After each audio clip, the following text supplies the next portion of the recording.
I was watching the Netflix Sandman series, and I realized something. This series is a Hellblazer story, from the opposite direction. Now, let me explain. I'm referring to the supernatural guile hero archetype. The two most notable examples of this genre are Doctor Who and John Constantine, where you have a hero who has some powers and abilities, but is constantly matched against villains orders of magnitude more powerful than he is. The hero then has to use wit, trickery, and guile to win against these powerful opponents. You cannot help but cheer when John tricks the first of the fallen into drinking holy water, or tricks a demon into shorting the soul market. There's a rush of pride when we see a weak foe take down a stronger one. It's almost natural to root for the underdog. On the other hand, with powerful characters, you run headlong into the Superman problem. How do you challenge Dream, a force of nature extremely high on the DC Comics power scale, above most of the little g gods? You cannot continually keep pushing him against Lucifer, the other Endless, or the scant few genuinely more powerful beings. Now, the comics primarily solve this by having Dream be in a weakened state, or limiting the rules by his position, or by creating obstacles that Morpheus cannot just push through. On the other hand, the side stories generally have Dream acting as the Deus weighed to ex machina. However, in the Netflix series, Gaiman drew on his experience writing the Doctor and went in the opposite direction, creating a story where the villain acts like one of his guile heroes. Corinthian is a powerful nightmare, and would be a challenging foe for Batman or Deadman, but is far below most of the Justice League, much less the Endless. Let's go over the facts. Corinthian is saved in the prologue by Morpheus getting trapped in a summoning circle that keeps him contained. While he does extend his time by helping keep Dream imprisoned, the nightmare knows that it is only a temporary reprieve.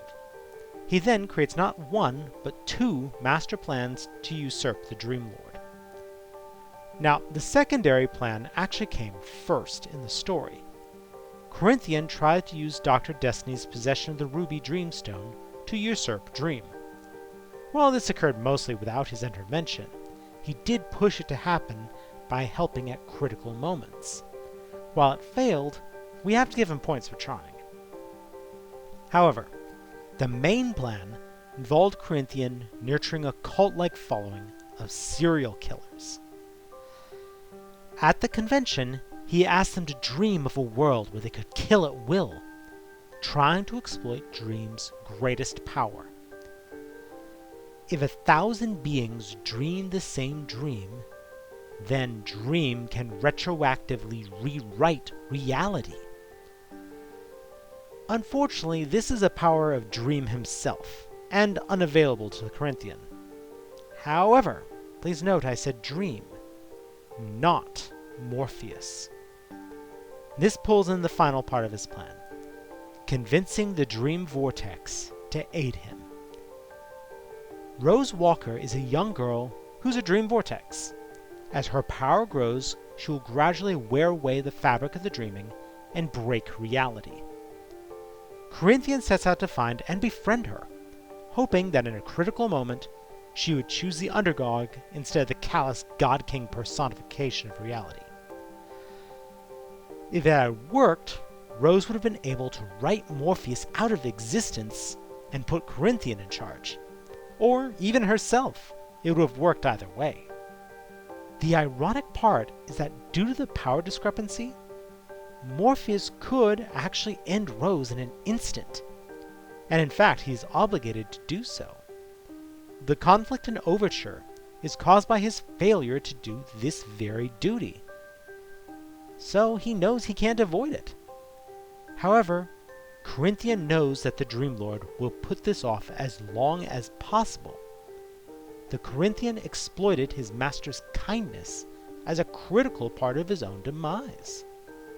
Indeed, The only reason that Rose doesn't help Corinthian is that the nightmare didn't think about how a normal young woman would react to the revelation that the polite man who had helped her was a serial killer.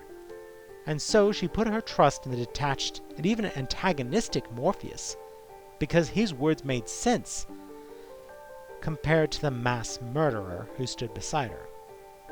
This one flaw was our villain's downfall.